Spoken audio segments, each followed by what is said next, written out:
اعوذ باللہ من الشیطان الرجیم بسم اللہ الرحمن الرحیم الحمدللہ رب العالمین والصلاۃ والسلام علی محمد وعلی آلہ وسلم۔ انشاءاللہ آج ہم سورہ حامیم سجدہ اس کی آیت نمبر 19 سے لے کے آیت نمبر 32 جو اس سورت کے رکوع نمبر 3 اور 4 ہے اس کا مطالعہ کریں گے۔ آپ کو یاد ہوگا کہ اس سے پچھلی نشست میں ہم نے سورہ کے پہلے 2 رکوع کا مطالعہ کیا تھا، تو پہلے ان کا ایک مختصر سا جائزہ۔ قرآن کریم اللہ تعالیٰ کی وہ کتاب ہے جو نبی پاک صلی اللہ علیہ وآلہ وسلم کے اوپر نازل ہوئی۔ اس کتاب کی آیاتیں انتہائی مفصل ہیں، جس کی وجہ سے اسے سمجھنا بہت آسان ہے۔ دوسرا، اللہ کریم نے اس کتاب کے تمام اسرار و رموز نبی پاک صلی اللہ علیہ وآلہ وسلم کو سکھا دیے، اور قرآن کا اصل فہم تو صرف سرکار مدینہ صلی اللہ علیہ وآلہ وسلم کے طفیل سے ہی حاصل ہوتا ہے۔ قرآن کریم سمجھ میں نہ آنے کی بنیادی وجہ تفہیم قرآن، اس کے طریقے اور اس کے آداب سے ناواقفیت، غور و فکر کی کمی اور اس کے اوپر نبی پاک صلی اللہ علیہ وسلم کے طریقوں کے مطابق عمل نہ کرنا۔ کائنات کی تخلیق کے 6 مراحل ہیں اور انسانی تخلیق کے بھی 6 مراحل ہیں، اور ان دونوں میں ایک حیرت انگیز مماثلت پائی جاتی ہے، جس سے یہ اندازہ ہوتا ہے کہ عرفان ذات رکھنے والوں کے لیے کائناتی امور کو سمجھنا بہت آسان ہے۔ دعوت حق کی مخالفت کرنے والوں کا انجام ہر دور میں عبرتناک ہی ہوا ہے، اور بھلائی اختیار کرنے والے سرخرو رہے ہیں۔ اس لیے عقل و فہم کا تقاضا یہ ہے کہ ہم دعوت حق پہ لبیک کہیں اور اس پہ نبی پاک صلی اللہ علیہ وآلہ وسلم کی حیات مبارکہ کی روشنی میں عمل کریں، تاکہ ہم بھی سرخرو ہو سکیں۔ اس دعا کے ساتھ کہ اللہ تعالیٰ اپنے حبیب نبی کریم صلی اللہ علیہ وآلہ وسلم کی نسبت سے ہمیں قرآن کریم کا صحیح فہم عطا فرمائیں۔ آئیے آج کے مطالعہ قرآن کا آغاز کرتے ہیں۔ وَيَوْمَ يُحْشَرُ أَعْدَاءُ اللَّهِ، اور جس روز اکٹھے کیے جائیں گے دشمن اللہ تعالیٰ کے إِلَى النَّارِ، آگ کی طرف، فَهُمْ يُوزَعُونَ، تو پھر ان کی درجہ بندی ہو جائے گی یا ان کی درجہ بندی کی جاتی ہے۔ حتیٰ اذا ما جاؤوها، حتیٰ کہ جب آ جاتے ہیں وہ اس کے پاس، یعنی اس آگ کے پاس، شاہد علیہم، تو گواہ ہوتی ہے یا شاہد ان پہ، سمہم، ان کی سماعت، و ابصارہم، ان کی بصارت، و جلودہم، ان کی کھال یا ان کی جلدیں، بما کانوا یعملون، بسبب ان اعمال کے جو وہ کرتے رہے۔ یوزعون وضع سے بنا واو زے این، یعنی کہ درجہ بدرجہ کیے جاتے ہیں، arrange in rank and file. Shahida شہد سے بنا، شین ہے دال، جس نے مشاہدہ کیا ہو، تو ظاہر جس نے مشاہدہ کیا ہوگا تو پھر وہی گواہی دے سکتا ہے، اے وٹنس۔ آپ کو یاد ہوگا کہ پچھلے رکوع کا خاتمہ اس بات پہ ہوا تھا کہ قوم عاد اور قوم سمود، ان پر ان کی غلطیوں اور کوتاہیوں کی وجہ سے عذاب نازل ہوا، اور ساتھ یہ بھی بتا دیا گیا کہ اللہ کریم نے کمال مہربانی سے جو ایمان والوں کو اس عذاب سے محفوظ رکھا، جبکہ باقی سارے عاد اور سمود تباہ کر دیے گئے۔ کسی بھی قوم کو اس طرح تباہ کرنے کا بنیادی مقصد اس معاشرے میں پائے جانے والے رسومات اور عقائد، یعنی کسٹمز، ٹریڈیشنز اینڈ بلیفس، ان کا خاتمہ، اس معاشرے میں پائے جانے والے خلاف حق علوم کا خاتمہ، اور دوسروں کے لیے عبرت کا سامان ہوتا ہے، ورنہ یہ لوگوں کے جرائم کی حقیقی سزا نہیں ہوتی۔ اس رکوع میں اس طرح کے لوگوں کے ساتھ اگلے مراحل میں کیا ہوگا اس کی تفصیل بیان کی گئی ہے۔ نافرمانی کی قدر مشترک ہونے کے باوجود سب لوگوں کے اعمال برابر نہیں ہوتے، اور یہی چیز ان میں درجہ بندی کی بنیاد بن جاتی ہے تاکہ ہر کوئی اپنے اعمال کی مناسبت سے سزا پائے۔ آیت نمبر 20 میں اس حقیقت کا بیان ہے کہ بدعملی کرتے ہوئے یہ احساس نہیں ہوتا کہ ہمارا ایک ایک عضو اللہ تعالیٰ نے بنایا ہوا ہے، اسی کی دی ہوئی صلاحیت کی بنیاد پہ وہ کام کر رہا ہے۔ ہماری زندگیوں کا مقصد تو اللہ تعالیٰ کو پہچان کر اس کا حق بندگی عطا کرنا ہے، اور یہ مقصد حاصل کرنے کے لیے ہمیں اللہ تعالیٰ نے ہر طرح کی جسمانی اور ذہنی صلاحیتیں، قوتیں اور وسائل زندگی مہیا کر رکھے ہیں، اور ہم اس دنیا کی دلکشیوں میں کھو کر یہ بھول ہی جاتے ہیں کہ یہ سب چیزیں اللہ کریم کی بنائی ہوئی ہیں، یہ ساری چیزیں ذی شعور ہیں، اور یہ ساری چیزیں ہمارے اعمال کی گواہ ہیں۔ آیت نمبر 20 میں جلودہم کا لفظ استعمال ہوا ہے۔ جلودہم جلد جیم لام دال سے بنا، اور اس روٹ سے دو طرح کے الفاظ ہمیں قرآن کریم میں ملتے ہیں۔ پہلا جلد یا جالدہ، جس سے مراد ہوتا ہے کوڑا، چابک، درا یا چھڑی سے مارنا۔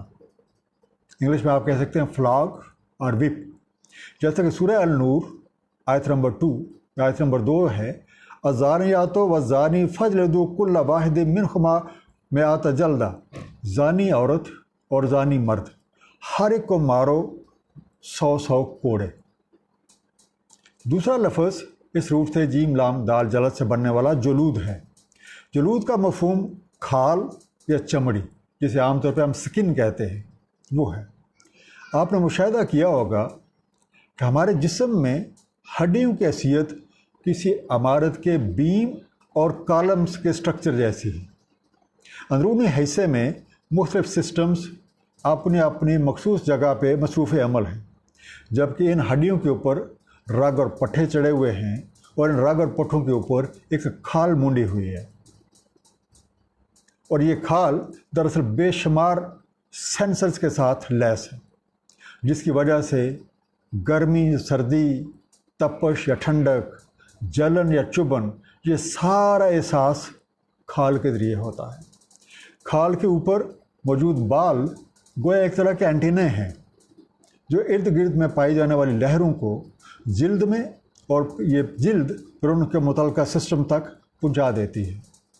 ہمارے جلد کی حیثیت جسمانی سٹرکچر کی حفاظتی دیوار کے طور پہ ہے، اور اس سٹرکچر کی خوشنبائی بھی۔ یہ بیسیکلی آپ کہہ سکتے ہیں کہ ریپنگ ہے۔ یہی کھال ہمارے بیرونی اعضاء کی شکل و صورت ترتیب دیتی ہے۔ انگلیوں پہ غور کریں، انگلیوں کے پوروں پہ بنے ہوئے حلقے یعنی فنگر پرنٹس، کانوں کی شکل، چہرے کے کٹس، غرض تمام بیرونی اعضاء جن سے جلودہم کا ایک مفہوم ظاہری حلیہ یا شکل و صورت ہو جاتا ہے۔ اسی طریقے سے جلد کی رنگت عام طور پہ کسی علاقے کی آب و ہوا کی مناسبت سے ہوتی ہے۔ مثلاً ٹھنڈے علاقوں کے لوگوں کی جلد عموماً گوری، جبکہ گرم علاقوں کے رہنے والوں کی جلد کالی ہوتی ہے۔ دلچسپ بات یہ ہے کہ جسم کے تمام اندرونی اعضاء ان کا رنگ و روپ ایک ہی جیسا ہے، چاہے کوئی کالا ہے یا گورا۔ اس طرح گویا کھال کا رنگ یعنی رنگ و روپ ایک means of recognition and identification بھی ہے۔ وَقَالُوا لِجُلُودِهِمْ، اور کہتے ہیں اپنی جلدوں سے، لِمَ شَهِدْتُمْ عَلَيْنَا، کیوں شہادت دی تم نے ہم پہ؟ قالوا، تو وہ جواباً کہتے ہیں، أَنْطَقَنَا اللَّهُ الَّذِي أَنْطَقَ كُلَّ شَيْءٍ، ہمیں گویائی دی، ہمیں بولنا دیا اس اللہ تعالیٰ نے جس نے بولنے کی صلاحیت یعنی کہ قوت گویائی ہر ایک شے کو دے رکھی ہے۔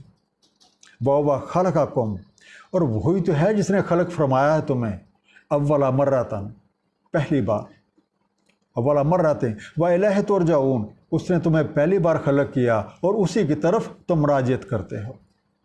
اس آیت انتا کا نون تو کاف سے بنا، بولنا، نطق کرنا یعنی میک سپیک، مرہ میم رے سے بنا مرر، دفعہ، بار، once اور one time۔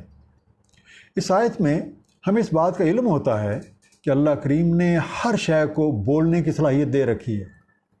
ہم کچھ جانوروں اور پرندوں کو بولتے ہوئے دیکھتے بھی ہیں اور سنتے بھی ہیں، لیکن اکثر کی بات چیت سے ہم لا علم ہیں۔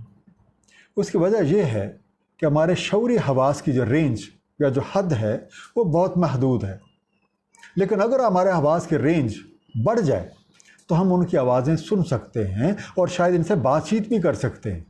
اور اس کا ایک ثبوت قرآن کریم میں حضرت سلیمان علیہ السلام اور چیونٹی کا واقعہ جو سورہ نمل میں دیا ہوا ہے اس بات کی دلیل ہے۔ چیونٹی پر ریسرچ سے یہ ثابت ہو چکا ہے کہ وہ اپنی زبان میں ایک دوسرے کو پیغام پہنچاتی ہیں۔ پھول پودوں پر ریسرچ ثابت کر چکی ہے کہ وہ ہماری آواز کا تاثر بھی لیتے ہیں اور اس کا رسپانس بھی دیتے ہیں۔ اسی طرح سے جاپانی سائنسدانوں کی پانی پہ مختلف تجربات جو ہیں یہ ثابت کر چکے ہیں کہ پانی میں بھی اس طرح کی صلاحیتیں پائی جاتی ہیں۔ جن صاحبان کو دلچسپی ہو وہ انٹرنیٹ کے اوپر Japanese scientist water experiments Google کر سکتے ہیں۔ اسی طریقے سے درختوں پہ ریسرچ یہ ثابت کر چکی ہے کہ وہ سنتے بھی ہیں اور ان میں مختلف پیغامات کا تبادلہ بھی ہوتا ہے۔ الغرض کائنات میں موجود ہر شے کو اللہ تعالیٰ نے قوت گویائی دے رکھی ہے۔ اگر ہم اپنے سننے کی رینج بڑھا لیں تو ہم ان کی آوازیں سن پائیں گے۔ اس آیت میں دوسری چیز مراجعت کا قانون ہے۔ ہر چیز جو اللہ تعالیٰ نے خلق فرمائی ہے وہ اپنے خالق کے حقیقی کی طرف ہی لوٹتی ہے، اور ہم سب کو بھی اپنے رب ہی کی طرف رجوع ہو کے رہنا ہے۔ وما کنتم تسترون، یہ اسی جلد کی جو ہے جو کھال کی ہے وہ بات چیت جاری ہے۔ وما کنتم تسترون ان یشہد علیکم، اور نہیں ہے تمہارے لیے یہ پاسبل کہ تم ستر پوشی کر پاؤ یا تم اس بات کو چھپا کو کوئی شاہد ہو تم پہ، سمعکم تمہاری سماعت، ولا ابصارکم، اور نہ تم اس بات کا قابو رکھتے ہو، اس بات کا اختیار رکھتے ہو کہ تم شاہد ہونے سے اپنی بصارت کو روک پاؤ، ولا جلودکم، اور نہ تمہارے میں یہ ہمت ہے یا نہ طاقت ہے کہ تم اپنی جلد کو روک پاؤ کہ وہ تمہارے اوپر شاہد ہو۔ ولکن ظننتم، لیکن تمہیں تو جان رہا تھا، تم تو یہ گمان کیا کرتے تھے، ان اللہ لا یعلم کثیرا، کہ اللہ تعالیٰ کو تمہارے بہت سی چیزوں سے اللہ تعالیٰ لا علم ہے، مما تعملون، جو تم کیے جا رہے ہیں۔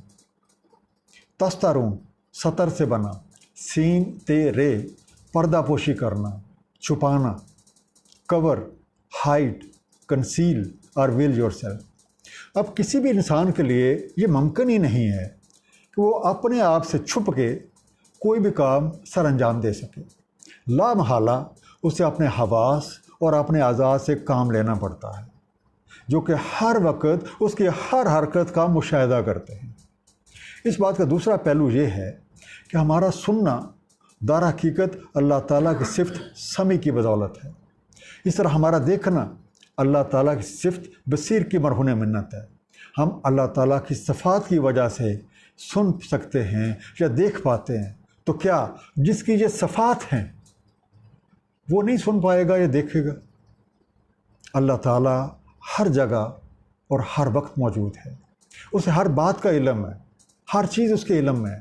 ہمارے گناہوں کی بنیادی وجہ ہے ہی یہ کہ ہم یہ بھول جاتے ہیں اور اپنے تئیں یہ سمجھتے ہیں کہ ہمارے علاوہ کسی اور کو ہماری یہ حرکت معلوم ہی نہیں، کیونکہ جس شخص کو یہ یاد رہے گا کہ اللہ تعالیٰ مجھے دیکھ رہا ہے، وہ گناہ کا ارتکاب کیسے کر سکتا ہے؟ وذالکم، اور یہ ہے ظنکم الذی ظننتم بربکم، اور یہ ہے ظن تمہارا جو تم ظن کیا کرتے تھے اپنے رب کے بارے میں۔ ارداکم، تو اس نے ردی کر دیا تمہیں، تباہ و برباد کر دیا تمہارے ظن نے۔ فاصبحتم من الخاسرین، اور تم ہو گئے خسارہ پانے والوں میں۔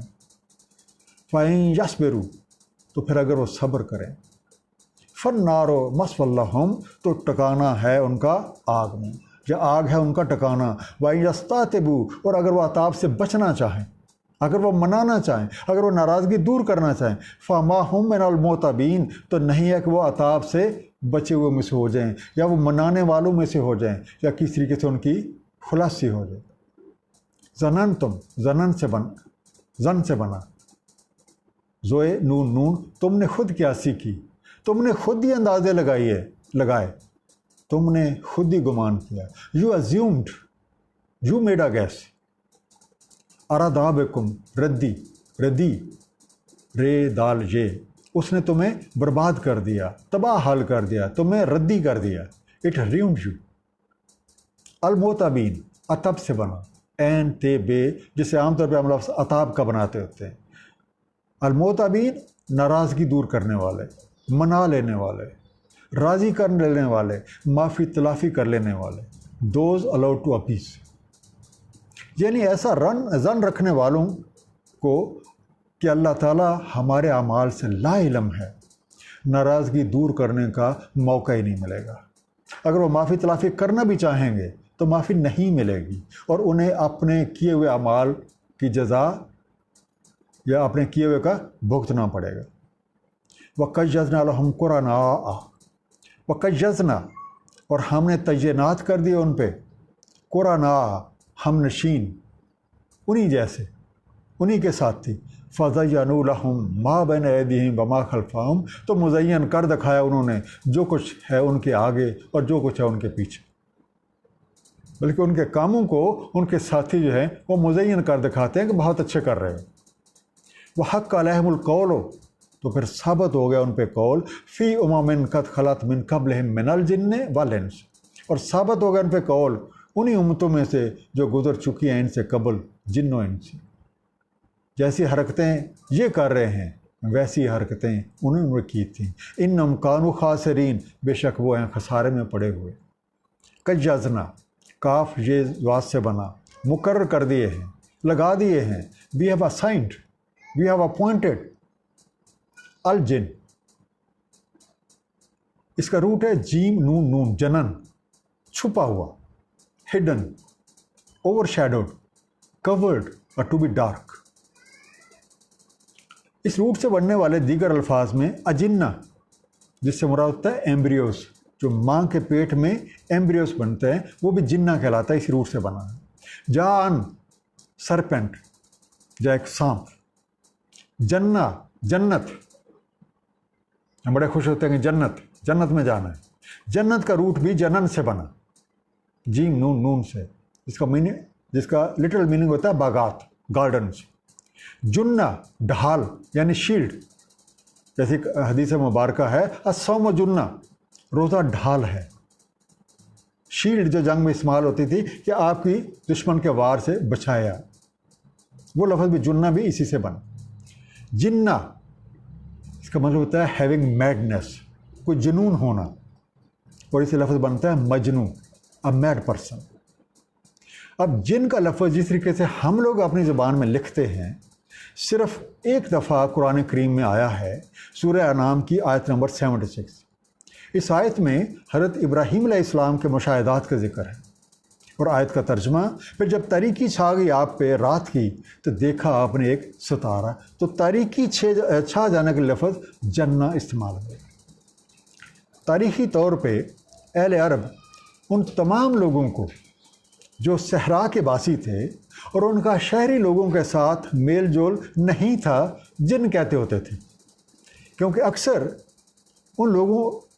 لوگوں کو نہ تو ان کے ٹکانے کا صحیح علم ہوتا تھا اور نہ ان کی معاشرت کے بارے میں کچھ معلومات ہوتے تھی، اور نہ ہی وہ اکثر نظر آتے ہوتے تھے. ایسے تمام لوگ جن کو جن کہا جاتا تھا، ان کا مشغلہ عموماً راہ جاتے تجارتی قافلوں پہ اچانک ٹوٹ پڑنا، لوٹ مار کر کے سرائی ٹیلوں میں غائب ہو جانا ہوتا تھا. قرآن کریم میں اکثر اوقات لفظ الجن کا استعمال سرکشی، بغاوت، حدود شکنی اور تکبر کے خوگر لوگوں کے لیے استعمال ہوا ہے. مثلاً سورہ البقرہ آیت نمبر 34 میں جب ابلیس نے آدم کو سجدے سے انکار کیا تو انکار کی وجہ سے اسے کافر قرار دیا گیا. اور جبکہ سورہ کاف میں جب ابلیس نے حکم عدولی کی تو حکم عدولی اور تکبر کا اظہار کیا تو اسے الجن قرار دیا گیا. مختصراً لفظ الجن سے مراد ایک ایسا طرز عمل ہے جس میں سرکشی، بغاوت، شقاوت، حدود شکنی اور تکبر ایک شعلہ زن آپ کو نظر آئے. اور ایسے لوگوں کو آپ مجرم بھی کہہ سکتے ہیں۔ دوسرا لفظ جو ہے الانس، الانس کا روٹ الف نون سین ہے، انس، اس سے بننے والے الفاظ آناس یا آنست، جس کا مطلب ہے پرسیو۔ ایک آیت میرے ذہن میں آ رہی ہے حضرت موسیٰ علیہ السلام کے حوالے سے، وہ آنست نارن، حضرت موسیٰ علیہ السلام کراتے ہیں کہ میں نے ایک آگ پرسیو کی ہے، اور پھر اس آگ کے لیے چل پڑتے ہیں۔ دوسرا اس سے بننے والا لفظ ہے وہ ہے آلنس، جو عام طور پہ سے مراد لیا جاتا ہے مین کائنڈ، کہ عام لوگ، اسی لیے اس سے بنتا ہے اوناس، اے گروپ آف پیپل، لوگوں کی ایک ٹولی یا گروہ۔ انسجا، اینی ون۔ تستانسو، سیک پرمیشن یا اجازت لو۔ مستانسین، سیکنگ ٹو ریمین اور سیکنگ ٹو اسٹک اراؤنڈ، کہ وہاں ٹکے رہنا چاہتے ہیں، کسی بات پہ جمے رہنا چاہتے ہیں۔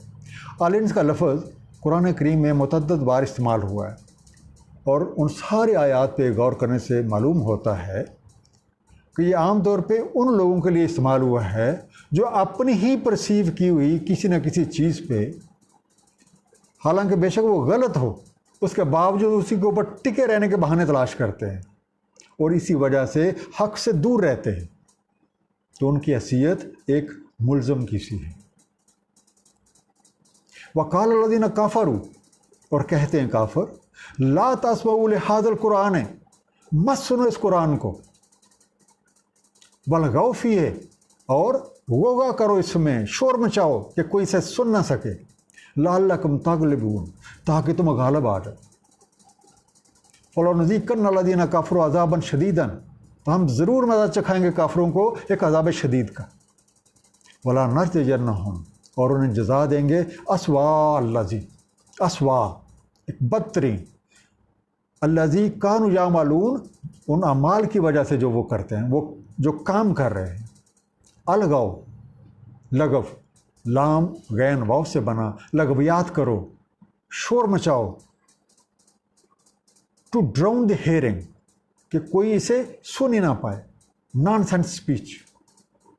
لغو سے مراد میں زبانی کلامی شور و غوغا کرنا نہیں ہے، بلکہ اس کے وسیع تر مفہوم میں ایسی تمام کوششیں اور ایسی تمام حرکات بھی شامل ہیں جو لوگوں کو قرآن کریم سے دور رکھنے کے لیے کی جائیں، اس کے فہم کو محال قرار دیا جائے، اس پر غور و فکر کرنے کو صحیح لا حاصل اور وقت کا ضیاع قرار دیا جائے، اور اس کے عملی پہلوؤں سے لوگوں کو دور کیا جائے، یہ ساری کا ساری اسی کیٹیگری میں آتی ہیں۔ ذالک، تو پھر یہ ہے، ذالک جزاء اعداء اللہ النار، تو یہ ہے جزا اللہ کے دشمنوں کی ایک آگ، لہم فیہا دار الخلد، تو انہی کے لیے اسی میں دورہ کرتے رہنا، اسی میں ہی رہنا، یہیں پہ اسٹے کرنا، جزاء بما کانوا بآیاتنا یجحدون، ایک جزا بسبب اس کے کہ وہ رہے ہماری آیتوں کو ٹھکراتے، وہ ہماری آیتوں کا انکار کرتے رہے، ان کو جھٹلاتے رہے۔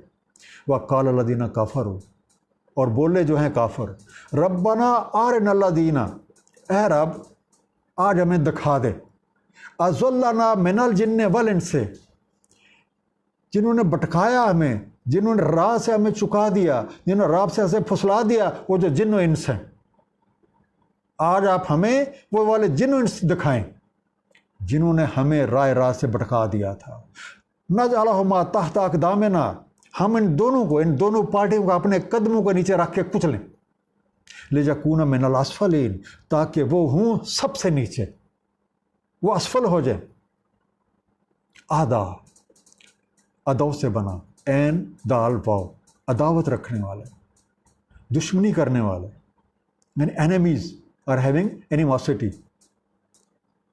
ادا اللہ تعالیٰ سے دشمنی، اس سے مراد اللہ تعالیٰ کے احکامات کی کھلم کھلا خلاف ورزی، اس کے کلام اور اس کے بھیجے ہوئے رسولوں کی تکذیب ہے۔ ایسے لوگوں کی سزا آگ ہے۔ آگ پہ ذرا غور کریں، آگ بنیادی طور پہ کسی چیز کے جلنے کے عمل کا نام ہے، اور اس جلنے کے نتیجے میں آگ، دھواں، تپش وغیرہ پیدا ہوتی ہے، اور آگ کا کام تو جلانا ہے۔ اس سے مراد کو ایسی تکلیف بھی ہو سکتی ہے جس کی وجہ سے کوئی ایک شخص ہر وقت جلتا کڑتا رہے، اور اسے کسی بھی لمحے سکون محسوس نہ ہو، جیسے حسد کی آگ میں جلنے والے ہمیشہ جلتے ہی رہتے ہیں اور کبھی سکون نہیں پاتے۔ آیت نمبر 29، اس پہ ذرا غور کیجیے، اور جو تھوڑی دیر پہلے ہم نے آیت نمبر 25 میں جن و انس کے معنی اسٹڈی کیے ہیں، اب ان کو بھی ذرا ذہن میں رکھیں۔ اگر جنوں کی حقیقت وہی ہے جو ہم نے سن رکھی اور سمجھ رکھی ہے، تو پھر بتائیے یہ کون سے جن و انس ہیں جن کو ہم اپنے قدموں کے نیچے ڈال کے رون سکتے ہیں، جو آپ کو بھٹکاتے رہے ہیں، جنہوں نے آپ کو راہ راست پہ نہیں چلنے دیا؟ اب آپ خود سوچیں تو انشاءاللہ آپ کو بہت اچھی سمجھ آئے گی۔ نوع جن ایک الگ چیز ہے، لیکن ہمارا ان کا کیا تعلق؟ ان کا کیا ان کے ساتھ، ہمارا کیا ہمارے ساتھ۔ ان الذین قالوا، بے شک جن لوگوں نے کہا، ربنا اللہ ہو کہ ہمارا رب ہے اللہ تعالیٰ، ربنا اللہ ہو ہمارا رب ہے اللہ تعالیٰ، ثم استقاموا، تو پھر اس بات پہ استقامت دکھائے، اس بات پہ ڈٹ گئے، اس بات پہ جم گئے۔ تتنزل علیہم الملائکہ، تو نازل ہوتے ہیں ان پہ ملائکہ، اسی زندگی میں، اسی دنیا میں ان کے پاس فرشتے آتے ہیں۔ اللہ تخافوا، مت خوف کھاؤ، ولا تحزنوا، مت غمگین ہو، نہ غم کھاؤ، وابشروا، تمہیں تو بشارت ہے، بالجنات، جنت کی، اللاتی کنتم توعدون، جس کا تم سے وعدہ ہوا ہے۔ تو ایسے لوگوں کو جو کہتے ہیں کہ ہمارا رب اللہ ہے، اور پھر اس کے ساتھ استقامت دکھاتے ہیں، یہ ان کے لیے یہ آیت اس بات کی وضاحت کر رہی ہے کہ محض زبان سے ایمان کا دعویٰ کرنا کافی نہیں ہے، بلکہ اس کا عملی ثبوت دینا اور اس پہ قائم رہنا لازم ہے۔ جیسے ایمان مفصل میں ہم یہ بات کہتے ہیں، اقرار باللسان و تصدیق بالقلب، اور تصدیق بالقلب عمل کے بغیر ہو ہی نہیں سکتی، اور یہ تصدیق بھی ون ٹائم نہیں، بلکہ اس پہ مسلسل قائم رہنا ہے، اور قائم رہنے کی صورت میں بندے کی اللہ سے دوستی ہو جانا ایک لازم بات ہے، جس کی وجہ سے کائنات کی ہر چیز بشمول فرشتوں کے بھی اس بندے سے محبت کرنے لگتی ہے۔ خوف کا تعلق آنے والے یا ان دیکھے مراحل سے ہوتا ہے، اور حزن یا غم کا تعلق ماضی، یعنی جن مراحل سے ہم گزر چکے ہیں۔ تو جو لوگ اسی زندگی میں خوف اور غم سے محفوظ ہو گئے، تو گویا یہ دنیا بھی اور اس سے آنے والے جو بعد کے مراحل ہیں وہ جنت کی زندگی بسر کریں گے۔ نحن اولیاؤکم فی الحیات الدنیا و فی الآخرہ، یہ انہی فرشتوں کا کہنا جاری ہے۔ نحن اولیاؤکم، ہم ہیں دوست تمہارے، ہم تمہارے ساتھی ہیں، ہم تمہارے دوست ہیں، فی الحیات دنیا، اسی حیات زندگی میں، اسی دنیا میں، تمہاری اسی زندگی میں، وفی الآخرہ، اور اس کے بعد بھی جتنے مراحل آنے والے ہیں ان میں بھی ہم تمہارے دوست ہیں۔ وَلَكُمْ فِيهَا، اب بات ہو رہی ہے وہ جس جنت کا تمہارے سے وعدہ ہوا، یا یہاں بھی اور آگے بھی، وَلَكُمْ فِيهَا، اور تمہارے لیے ہے اس میں، مَا تَشْتَهِي أَنفُسُكُمْ، تو جو چاہیں تمہارے انفس، جو چیز تم خواہش کرو، وَلَكُمْ فِيهَا مَا تَدَّعُونَ، اور تمہارے لیے اس میں جس کی بھی تم استدعا کرو، جو چیز بھی مانگو۔ نزلم من غفور الرحیم، مہمانی ہے اس بخشنے والے مہربان کی۔ تشتہی، شاف سے بنا، شین ہے واو، شدید خواہش کریں یا طلب کریں، ڈیزائر۔ نزلن، نزل سے بنا، ضیافت، مہمانداری، انگلش میں آپ کہہ سکتے ہیں ہاسپٹیلٹی۔ اب ملائکہ کا یہ کہنا کہ ہم تمہارے دوست ہیں اس دنیا میں بھی اور آخرت میں بھی، یعنی ابھی کی زندگی کے بعد میں آنے والے تمام مراحل میں بھی، یہ قابل غور ہے، اور یہ بات ظاہر کرتی ہے کہ اللہ کے نیک بندوں کی زندگی اس دنیا میں بھی جنت ہے اور اس کے بعد آنے والے مراحل میں بھی، اور جس کی بشارت آیت نمبر 20 میں نے دی ہے۔ ملائکہ کا دوست ہونا یہ بات ظاہر کر رہا ہے کہ یہ لوگ یا ایسے لوگ اللہ کے دوست ہیں، اور اللہ تعالیٰ اپنے دوستوں کو اپنی مہربانی سے، اپنی کرم نوازی سے خوف اور غم سے محفوظ فرما دیتے ہیں۔ اور دوست کی دوست پہ تو نوازشات جاری رہتی ہیں، اور ایسے لوگ گویا اس دنیا میں اللہ کے مہمان ہیں اور اللہ ان کا میزبان ہے، اور جس طریقے سے ایک اچھا میزبان اپنے مہمان کا ہر طرح سے اس کے ہر ضرورت کا خیال رکھتا ہے، اس کے ناموس کی حفاظت کرتا ہے، اسی طریقے سے اللہ کریم جن سے بڑھ کے کوئی بھی مہمان نواز نہیں اپنے ایسے لوگوں کی حفاظت فرماتے ہیں، ان کا ہر طرح سے خیال رکھتے ہیں۔ اب مختصر خلاصہ ان دونوں رکوع کا، ہمارا کسب اور ہمارے اعمال ہمارے درجات کی بنیاد ہے، اور زندگی کے اگلے مرحلے میں جزا اور سزا بھی انہی درجات کی مناسبت سے ہوتی ہے۔ اس دنیا موجود ہر شے ذی شعور ہے اور سننے، دیکھنے اور بولنے کی صلاحیت رکھتی ہے، اور یہ تمام چیزیں ہمارے اعمال کا مشاہدہ کرتی ہیں اور ہمارے اعمال کی گواہ ہیں۔ اللہ تعالیٰ کو بھلا کر یہ گمان رکھنا کہ کسی کو بھی ہمارے کرتوتوں کی خبر ہی نہیں بہت بڑی بھول ہے۔ اس غلط فہمی کا شکار یہ بھول جاتے ہیں کہ ان کے پاس موجود تمام صلاحیتیں اور وسائل اللہ کریم نے دے رکھے ہیں، جو سب کا خالق اور مالک ہے، تو کیا اسے ہی خبر نہیں ہوگی؟ تو ایسا گمان رکھنا خسارے کے علاوہ اور کسی چیز کا باعث نہیں ہوتا۔ قرآن کریم میں اکثر 3 کیٹیگریز یا 3 طرح کے لوگوں کا تذکرہ ملتا ہے: کامیاب، مجرمین اور ملزمین۔ جیسا کہ سورہ الفاتحہ میں انعمت، مغضوب اور ضالین کی اصطلاح استعمال ہوئی تھی۔ مغضوب یعنی کہ مجرم، ضالین یعنی ملزم، اور انہی کو بالترتیب الجن اور الانس کہا گیا ہے۔ راہ راست انکار لوگوں کو ایسی صحبت میں لے جاتا ہے جہاں انہی جیسی طرز فکر اور عمل والے لوگ پائے جاتے ہیں، تو اس ماحول میں وہ گمراہی میں بہت آگے بڑھ جاتے ہیں۔ ایسے لوگوں کے کرتوتوں میں سے اللہ کی آیات کی تکذیب کرنا، قرآن کریم سے دور رہنا اور دوسروں کو اس سے دور رکھنے کی کوششیں کرنا ہے۔ اللہ تعالیٰ کے احکامات کی کھلم کھلا خلاف ورزی گویا ایک اعلان بغاوت ہے، اور اسی چیز کو قرآن کریم اللہ سے دشمنی قرار دیتا ہے، اور ایسے دشمنوں کا انجام کبھی بھی نہ تو اچھا ہوا ہے اور نہ اچھا ہو۔ اور اس کے برعکس ایمان لانے والے اور پھر اس کے اوپر استقامت کے ساتھ قائم رہنے والے اپنی منزل پا لیتے ہیں اور اللہ تعالیٰ کی انعام و اکرام کے حقدار بن جاتے ہیں۔ اللہ کریم ایسے لوگوں کو اپنا دوست بنا لیتے ہیں اور انہیں غم و خوف سے محفوظ بنا دیتے ہیں، ان کی دنیا اور آخرت دونوں حسنہ یعنی نمونہ جنت بن جاتی ہے۔ تو چوائس ہمارے اپنے ہاتھ میں ہے۔ زندگی تو گزر جانی ہے، اصل بات یہ ہے کہ کیسے گزاری ہے۔ جس دہج سے کوئی مقتل میں گیا وہ شان سلامت رہتی ہے، یہ جان تو آنی جانی ہے، اس جان کی کوئی بات نہیں۔ اللہ تعالیٰ اپنے حبیب نبی اکرم صلی اللہ علیہ وآلہ وسلم کی وساطت سے ہم سب کو قرآن کریم کا صحیح فہم عطا فرمائے۔ صدق اللہ العلی العظیم، صلی اللہ تعالیٰ علی حبیب محمد و آلہ وسلم۔